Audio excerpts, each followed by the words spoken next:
Dans le cadre de la supervision du programme d'investissement pour la forêt et la restauration des savanes, une mission conjointe gouvernement de la RDC et la Banque mondiale a séjourné du 24 au 26 mars 2025 dans la province du Koulou, où elle a eu à visiter dans la journée du 25 mars 2025 les plantations agroforestières de 2 porteurs de projets du secteur privé, Kamisendu et Mabaya. Normalement, dans les 1000 hectares, les cultures vivrières sont réparties auprès des ménages. Ils sont autour de la zone. C'est eux qui plantent le manioc et ils vont récupérer la production pour vendre. C'est leur production. Mais eux aident la concession à avoir sa plantation en mode. Ces plantations agroforestières ont été lancées par anticipation depuis 2 mois dans l'option de rentabiliser les saisons culturelles A 2024 et B 2025. Leur réalisation relève de la mise en œuvre de la sous-composante de 1B relative au développement de chaînes de valeur de l'agroforesterie et du reboisement de la zone des savanes dégradées à travers l'appui aux investissements du secteur privé. Nous on vient pour des questions ou pour des moments spécifiques, mais c'est important que nous partageons l'information de n'importe quelle nature.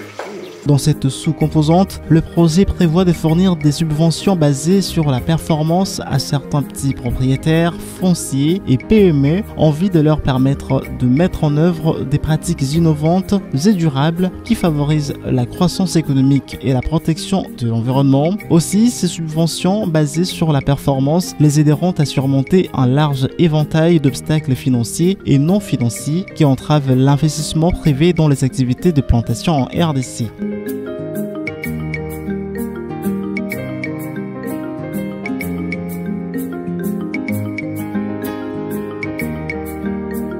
Après la présentation des civilités auprès de messieurs l'administrateur du territoire de Massi-Manimba, cet accompagnement va continuer jusqu'à ce que la RDC soit un pays aussi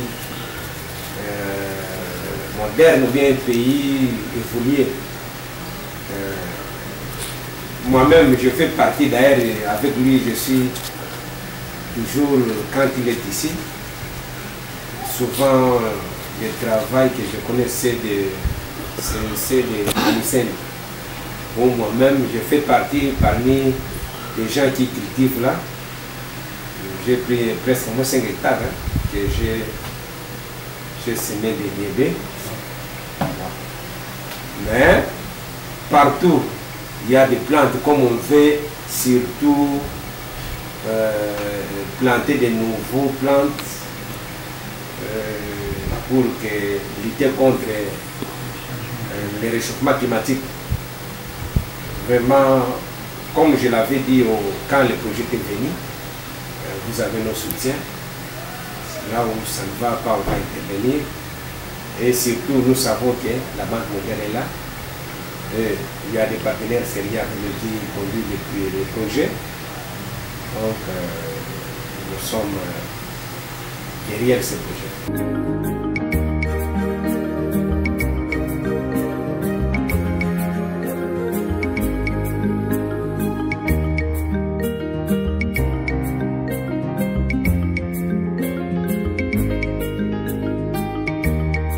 La délégation de la mission conjointe, composée respectivement de représentants du ministère de l'Environnement et Développement durable, ainsi que celui des Finances à travers la CSPP, de l'équipe de l'UCPIF conduite par son coordonnateur M. Clément Vangou Loutete, de la Banque mondiale conduite par M. Abdelaziz Lagnaoui, directeur régional de la Banque mondiale pour l'Afrique de l'Est et australe du secteur environnement, ressources naturelles et économie bleue, ainsi que M. Patrice Savadogo, chargé de projet Pifores, s'est rendu à la ferme Kamisendu située dans le village de Munzambala pour se rendre compte de l'effectivité du démarrage des activités.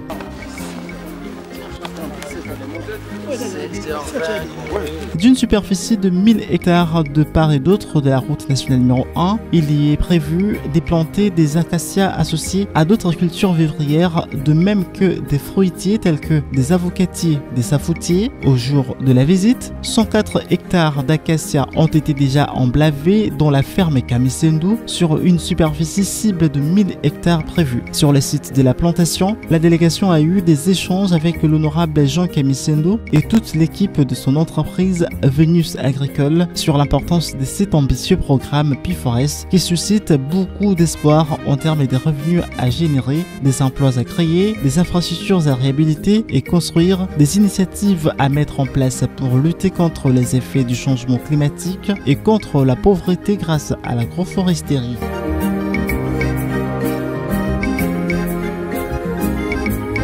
Pour mener à bien les activités agroforestières, la ferme Kamisendou dispose d'une dizaine de jeunes agronomes et agroforestiers, ainsi qu'une centaine d'ouvriers recrutés parmi les populations locales de sa localité de Munzambala. Aussi, outre son caractère privé, elle revêt une dimension communautaire où le paysan et les communautés locales prennent une part active dans la réalisation des activités agroforestières de manière à s'approprier et protéger l'investissement opéré dans la zone.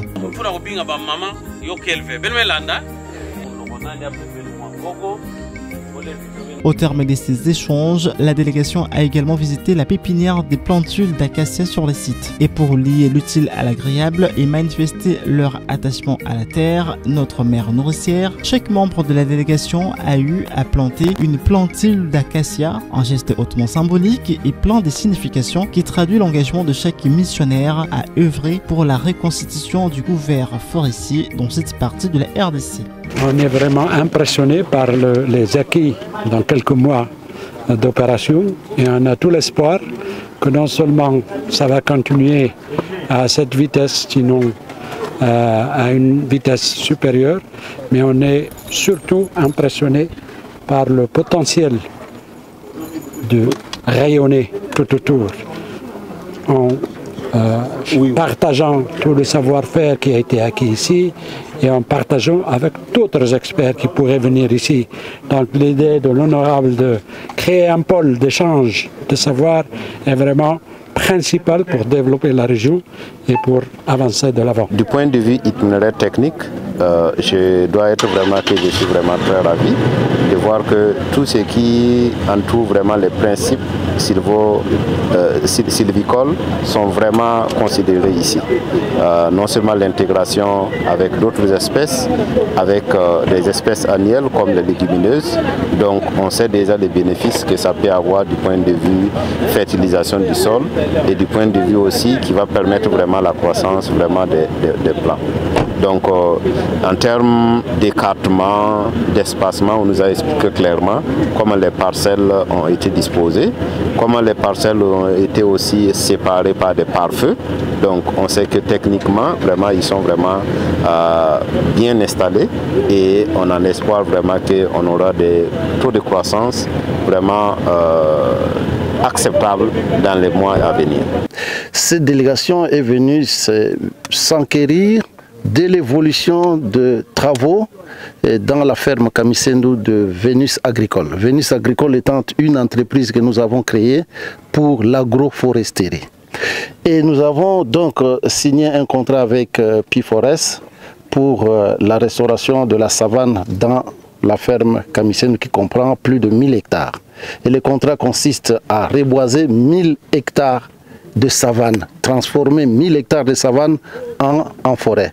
C'est un challenge assez important et ils sont venus s'enquérir de cette situation. Nous, en tant que leaders, le bien, il faut le distribuer. Il faut se rendre utile à la société. Moi, je voudrais que d'ici 20, 30, 40, 50 ans, vous savez où nous serons, dans 50 ans, que les gens se souviennent de nous comme quelqu'un qui est passé par ici et qui a laissé des traces.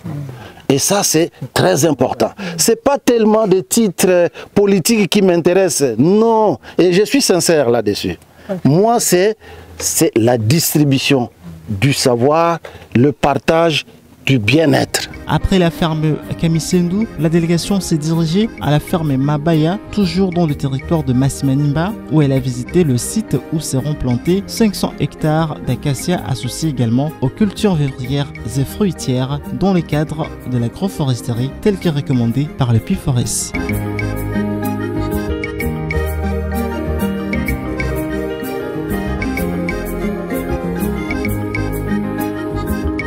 Le PIFORES, c'est un programme du gouvernement congolais financé par le groupe de la Banque mondiale pour un budget total de 300 millions de dollars américains. Son objectif de développement est d'améliorer la gestion des paysages forestiers et de renforcer les moyens de subsistance des communautés dans les zones de projet sélectionnées. D'une durée de 7 ans pour son exécution, le PIFORES couvre 7 provinces ci-après: Kinshasa, Congo central, Kwilu, Lomami, Kasai, Kasai central et le Kasai oriental.